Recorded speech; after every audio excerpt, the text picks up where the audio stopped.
Bonjour à tous, bienvenue à Question Auto. Ici James à bord du nouvellement rafraîchi Ford Explorer. Un rafraîchissement extérieur, oui, mais surtout à l'intérieur. Et on va se le dire, là, c'est un petit peu dû là, pour attraper la compétition. La compétition qui est très, très forte même. Là, on retrouve beaucoup de véhicules. On peut penser au Kia Telluride, au Mazda CX-90, sinon même le Honda Pilot. Puis il y en a, je pourrais les énumérer tout au long du vidéo si on voulait, mais je ne le ferai pas pour les biens de la cause. Donc, on a maintenant 4 versions là, dans la nouvelle version du Explorer, c'est-à-dire le Active, qui est plus une version de base, très bien équipée quand même. On va le voir tout à l'heure, je vous en parle un peu plus. On a le ST Line, qui est un peu du même look que le ST, un look sportif, qui va offrir beaucoup d'options, mais on n'a pas le gros moteur. Sinon, on peut aussi aller chercher le Platinum, qui est le confort, le luxe, la grille chromée à l'avant. Mais la grosse version, la plus chère aussi, c'est le ST. Le ST, là, qui est la version vraiment sportive. C'est un véhicule qui est quand même pas mal vendu chez Ford. On parlait là, que 50% de ceux qui achètent des Explorer, ça serait des ST.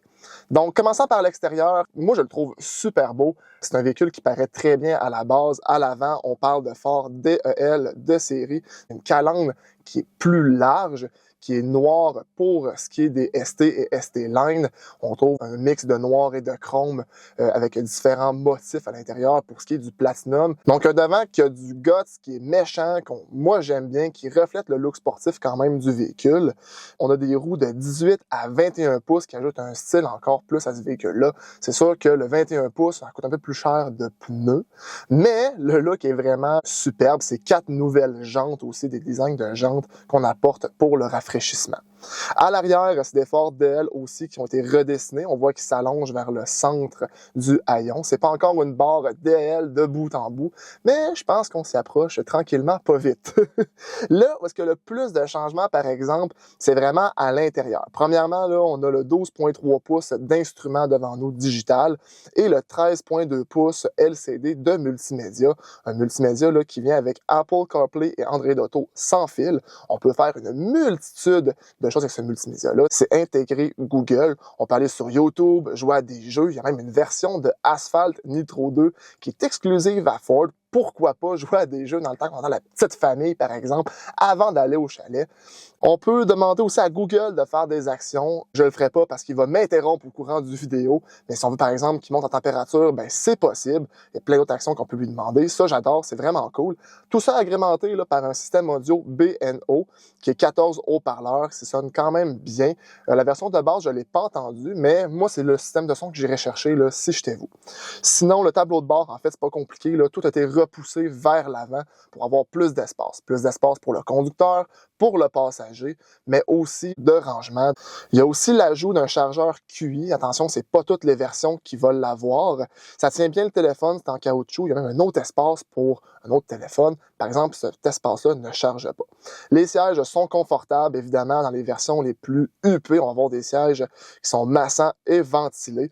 Et c'est un 7 passagers. Parlons-en de la deuxième et troisième rangée. Premièrement, la deuxième, on a le choix à peu près à travers toutes les versions d'avoir soit une banquette ou des sièges capitaine. La climatisation trizone avec ajustement à la deuxième rangée, c'est présent. Ça, c'est vraiment le fun. Là. Si nous, on veut plus d'air frais, tandis qu'en arrière, ça a plus froid. Ça, j'adore vraiment. La troisième rangée, mais c'est pas fait pour les grands. On s'entend pour dire que c'est plus une question de dépannage. Moi, je prendrais plus cette troisième rangée-là pour rabattre les sièges et avoir de l'espace de plus au coffre. Parce que comme vous voyez là ici à l'écran, le coffre, quand les sièges sont relevés, c'est un petit peu plus limité. À travers le véhicule, on sait que Ford aime nous faire des véhicules qui sont utiles, qui sont pratiques. C'est 8 ports USB au total, USB, USB-C à travers le véhicule, la 5G qui est intégrée aussi, et l'espace cargo, en fait, au total, on parle de 2431 litres. Maintenant, le bout plus intéressant, à mon avis, c'est au niveau du motopropulseur.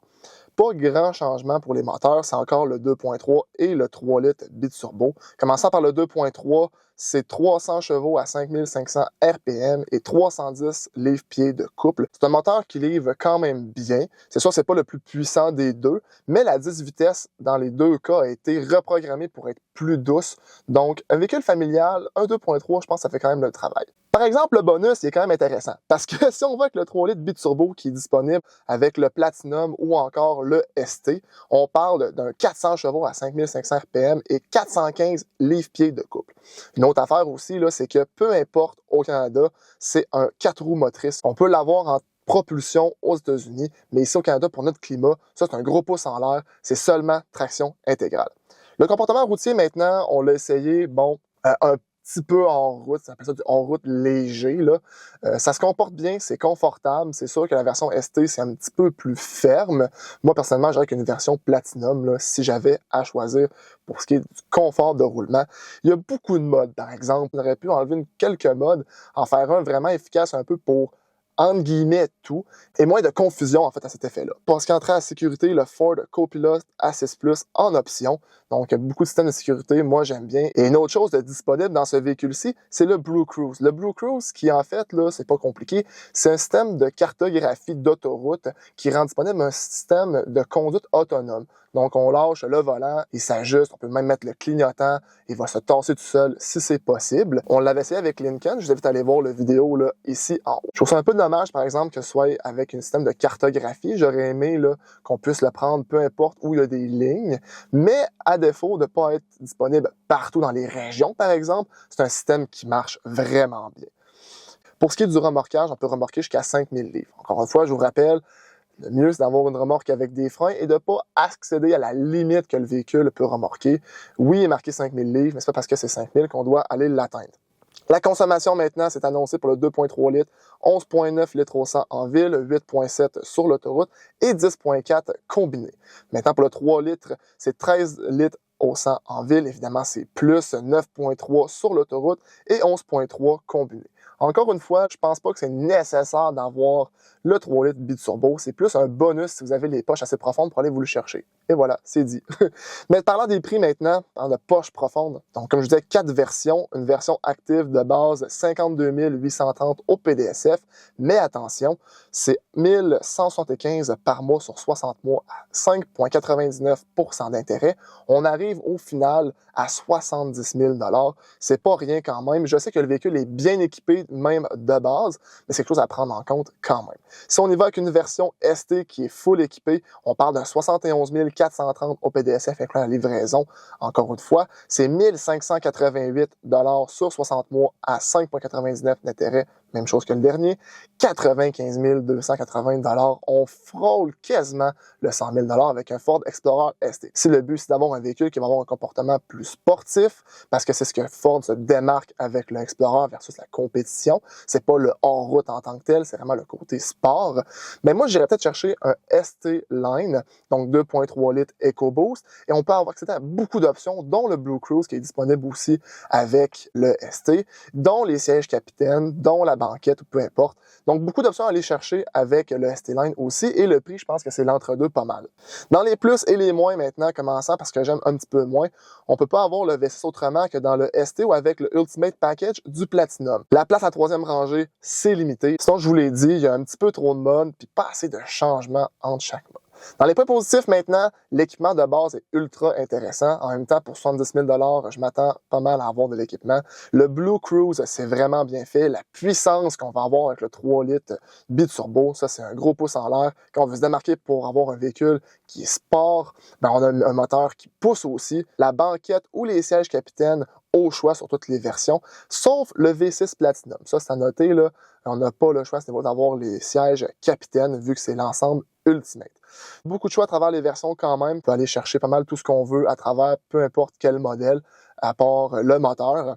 Et c'est confortable, les sièges, ils ont un bon soutien. Le cuir, c'est ventilé, c'est massant. On a mis le paquet quand même au niveau des sièges. Et pour ma part, je les adore, des belles couleurs en plus. En conclusion, pensez-vous que Ford en fait assez avec ce Explorer rafraîchi? Dites-nous-le dans la section commentaires ci-dessous. Pour ma part, comme je vous disais, 2.3 litres avec le ST-Line, de l'équipement en masse, on s'amuse là-dedans pour avoir un prix quand même raisonnable sans trop défaire le portefeuille. Regardez les petites vidéos aussi qui pourraient vous intéresser qu'on a fait, là, que YouTube vous suggère. Sinon, faites un pouce en l'air, abonnez-vous et on se dit à une prochaine fois à Question Auto.